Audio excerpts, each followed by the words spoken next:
Sólidos geométricos. Buen día, amigos. El día de hoy vamos a hablar sobre los sólidos geométricos con mi equipo integrado por Andrew Vizcarra, Kerly Náquira, Diana Delgado y mi persona. Los cuerpos geométricos son los elementos que ocupan un volumen en el espacio, desarrollándose, por lo tanto, en las tres dimensiones: alto, ancho y largo, y están compuestos por figuras geométricas. Como se puede observar en este cuadro, se distinguen dos clases de cuerpos geométricos: los poliedros, formados por figuras geométricas planas, como el cubo o la pirámide, por ejemplo, y los cuerpos redondos, formados por figuras geométricas curvas, como por ejemplo el cilindro o el cono, y más adelante se hablará más de esto a detalle. Bueno, ahora les hablaré sobre los poliedros. Los poliedros tienen múltiples clasificaciones, según su procedencia. Por ello, podemos hablar de convexos, cóncavos, regulares e irregulares. En un poliedro podemos distinguir los siguientes elementos. Las caras son los polígonos que forman el poliedro. Las aristas son los segmentos donde se hacen intersección las caras. Las vértices son los puntos donde se hace la intersección las aristas. Ángulo diedro es el ángulo que forman dos caras que se cortan. Hay tantos como número de aristas. Y el ángulo poliedro, determinados por las caras que inciden en un mismo vértice. Y de la misma manera hay tantos como número de vértices. Dentro de los poliedros tenemos los poliedros convexos, que se dividen en poliedros convexos regulares y poliedros convexos irregulares. También tenemos los poliedros cóncavos, las pirámides y los prismas. Los poliedros convexos regulares. ¿Qué es una figura convexa? Se dice que una figura es convexa cuando dispone de todas sus diagonales en su interior y sus ángulos miden menos de 180 grados. Además que todas sus caras pueden apoyarse completamente sobre el plano. Bien, los poliedros convexos regulares. ¿Qué son? Se dice que un poliedro es irregular si todas sus caras son irregulares, iguales, y en todos sus vértices se unen el mismo número de caras. Por ejemplo, tenemos el tetraedro, en el cual su superficie está formada por 4 triángulos equiláteros iguales, tiene 4 vértices y 4 aristas, es una pirámide triangular regular.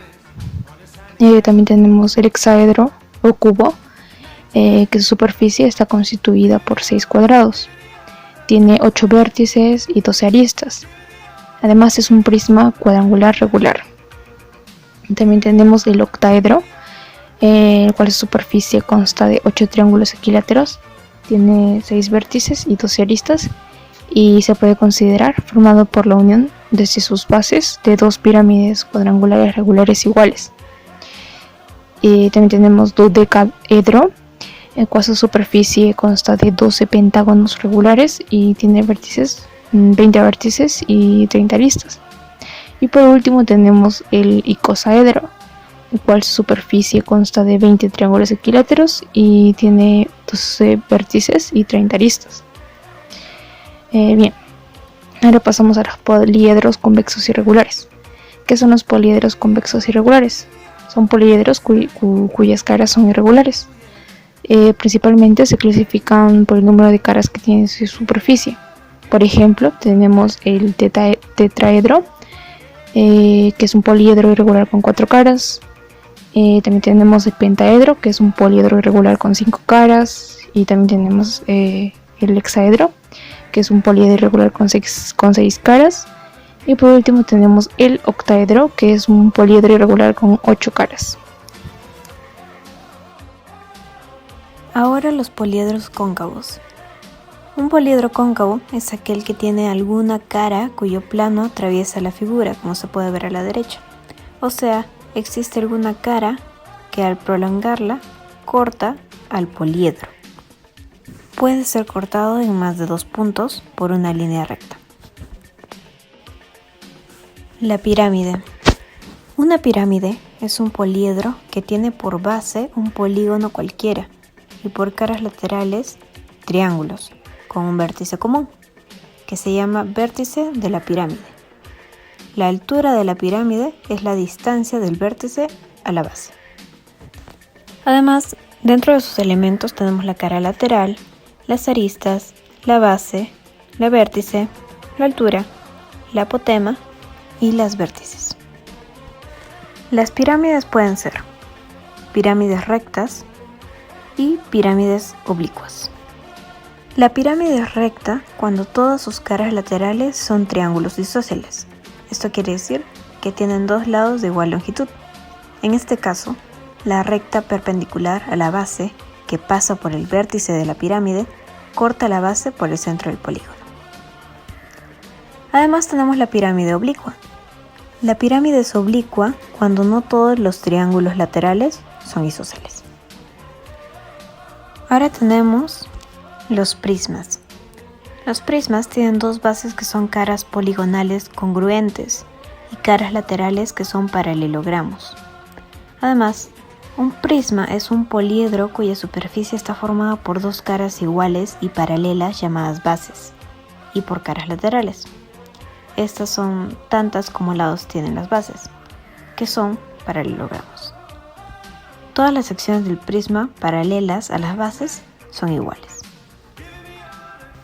Y dentro de los elementos tenemos la base, la arista básica, arista lateral, la cara lateral, la altura, la base y la vértice.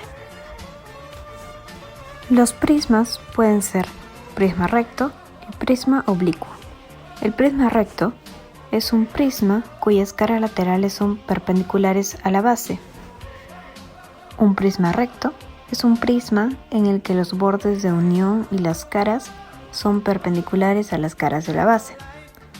Y esto se aplica si las caras de la unión son rectangulares. Si los bordes de unión y las caras no son perpendiculares a las caras de la base, se llama prisma oblicuo. Este prisma oblicuo son los prismas cuyas caras laterales son romboides o rombos. Las aristas laterales no son perpendiculares a sus bases. Es un prisma cuyas aristas laterales son oblicuas a las bases, Es decir, que forma con otra línea o plano un ángulo que no es recto.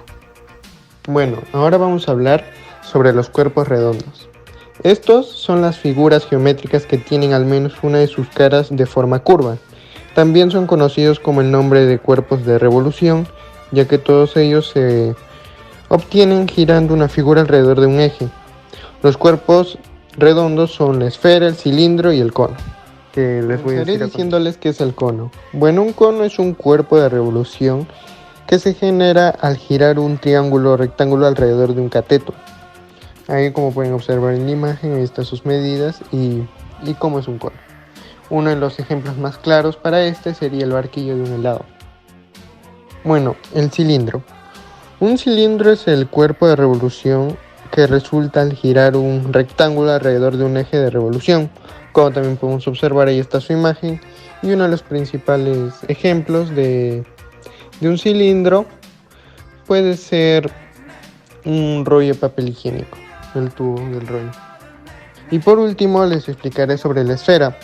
La esfera es un cuerpo de revolución engendrado por un semicírculo que gira sobre su diámetro. Sus elementos notables son el radio y el centro. La esfera es un cuerpo redondo que no tiene caras y está formado por una única superficie curva y por lo tanto no tiene desarrollo. Como pueden observar, ahí también está la imagen con el radio y el diámetro, y uno de los ejemplos claros sería una pelota o una canica. Gracias. Muchas gracias.